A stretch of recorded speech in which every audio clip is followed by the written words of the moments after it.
Right, ఇక top 1 news details చూసినట్లయితే అబద్ధానికి అంగీలాగు వేసి ఒక బ్యాగ్ తొడిగితే సేమ్ రేవంత్ రెడ్డి లాగే ఉంటుందేమో.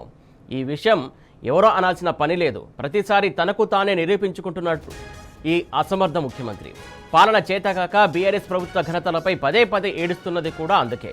కేసీఆర్ 10 ఏళ్ల పాలనతో పోల్చుకుంటుంటూ పెండలో కాలేస్తున్నాడు. రైతు బాంధవుడిగా గులాబీ దళపతి అన్నదాత గుండెల్లో సుస్థిర స్థానం సంపాదించుకుంటే రైతుల పాలిట రాబందుగా రేవంత్ మారుతున్నాడు. కేసీఆర్ తన పాలనలో లక్షల కోట్లు అప్పులు చేశాడంటూ పెడబొబ్బులు పెడుతున్నాడు. పవిత్రమైన భారత స్వాతంత్ర దినోత్సవాన కోట్లాది మంది చూస్తుండగా పచ్చి అబద్ధాలను అద్భుతంగా ఆవిష్కరించాడు. అందుకే రేవంత్ తప్పుడు కూతలకు బీఆర్ఎస్ వర్కింగ్ ప్రెసిడెంట్ కేటీఆర్ చెంపదెబ్బలాంటి ఆన్సర్ ఇచ్చారు. కేసీఆర్ పాలనపై రాహుల్ గాంధీ, రేవంత్ రెడ్డి చేస్తున్న ప్రచారానికి పార్లమెంటు సాక్షిగా కేంద్రం చెంపలు వాయించినా ఇంకా నిస్సిగ్గుగా మాట్లాడుతున్నారని మండిపడ్డారు. 10 ఏళ్ల పాలనలో కేసీఆర్ ప్రభుత్వం చేసినటువంటి అప్పులు కేవలం 2,80,000 కోట్లు మాత్రమేనని పార్లమెంటులో ప్రకటించినా రేవంత్ నోటికొచ్చినట్టు మాట్లాడుతున్నారని దుయ్యబట్టారు. ఎన్ని విమర్శలు చేసినా, ఎన్ని కుయుక్తులు పనినా రేవంత్ చిల్లర ప్రయత్నాలను తిప్పికొడతామని కేటీఆర్ స్పష్టం చేశారు.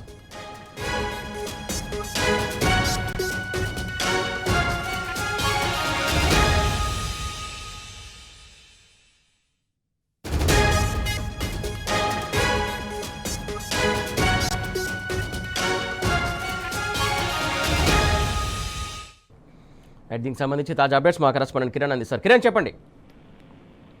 సురేష్, ఇప్పటికే రేవంత్ రెడ్డికి సంబంధించి ఇటు స్వాతంత్ర దినోత్సవ వేడుకల్లో భాగంగా పూర్తిగా ఇచ్చినటువంటి హామీలపైన కావచ్చు, లేదంటే పథకాలపైన కూడా ప్రచారం అబద్ధాలే మరొకసారి తాను స్వయంగా బయట పెట్టుకున్నారు. అన్ని హామీలు అమలు చేశామని కూడా చెప్తున్నటువంటి సందర్భాలు అయితే కనిపించాయి. అటు తులం బంగారం అంశం కావచ్చు, రైతులకు ఇచ్చినటువంటి రుణమాఫీ కావచ్చు, లేదంటే రైతు భరోసా కావచ్చు, అంతేకాకుండా కేవలం ఒక ఏదైతే మహాలక్ష్మి పథకం ద్వారా ఫ్రీగా బస్ సర్వీస్ కల్పిస్తున్నాం, అది కూడా పూర్తి స్థాయిలో ఎక్కడికక్కడ మహిళలు కొట్టుకుంటున్నటువంటి సందర్భాలు మనకు కనిపిస్తా ఉన్నాయి. ఈ నేపథ్యంలోనే హామీల అమల్లో భాగంగా ఏదైతే గోల్కొండ కోట వేదికగా తాను అబద్ధాలు ప్రచారం చేస్తూ మరొకసారి తెలంగాణ ప్రజల్ని మోసం చేసినటువంటి పరిస్థితి మనకు కనిపిస్తా ఉంది.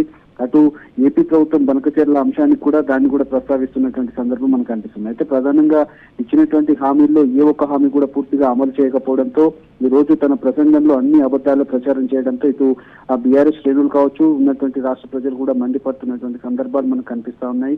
పూర్తిగా రైతు బోనస్ ఏదైతే ఉంటుందో వరికి బోనస్ 500 ఇస్తామంటూ కూడా చెప్పారు, కానీ అది కూడా పూర్తి స్థాయిలో ఎవరికి రాలేదు. రైతు రుణమాఫీ కూడా ఎక్కడ కూడా పూర్తి కాలేదు. అనేక సందర్భాల్లో కూడా రైతులు రోడ్ ఎక్కినటువంటి పరిస్థితి కనబడుతుంది. అటు కరెంటు సంబంధించినటువంటి అంశంలో కూడా కరెంటు 24 గంటల కరెంటు గత ప్రభుత్వం అందించినటువంటి కరెంటును పూర్తి స్థాయిలో అందివ్వలేదు.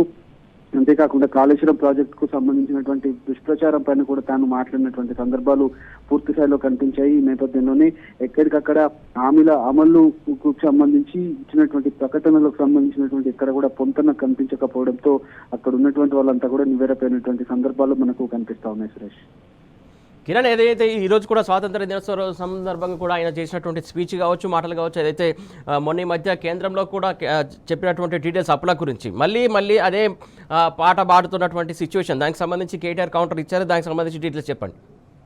ఖచ్చితంగా, ఎందుకంటే ఏదైతే రాష్ట్రానికి సంబంధించినటువంటి అప్పుల విషయంలో పదే అబద్ధాలు మాట్లాడుతూ పూర్తిగా Revanth Reddy attention diversion politics కు పాల్పడుతూ ఉన్నారు. ఏదైతే 8-9 లక్షల కోట్ల అప్పు జరిగింది, గత ప్రభుత్వం చేసినటువంటి అప్పులు వడ్డీలకి కట్టడానికి సరిపోతున్నాయంటూ కూడా తాను అబద్ధాలు ప్రచారం చేశారు. దీనిపైన కూడా పూర్తిగా గతంలో ఏదైతే మొన్న 4-5 రోజుల కింద పూర్తి స్థాయిలో ఎంపీ రఘునందన్ ఇచ్చినటువంటి ఆ క్వశ్చన్ మేరకు కేంద్ర ప్రభుత్వమే పూర్తిగా దానిపైన క్లారిటీ ఇచ్చింది. కేవలం 2.5 లక్షల కోట్లు మాత్రమే అప్పు గత ప్రభుత్వం చేసింది.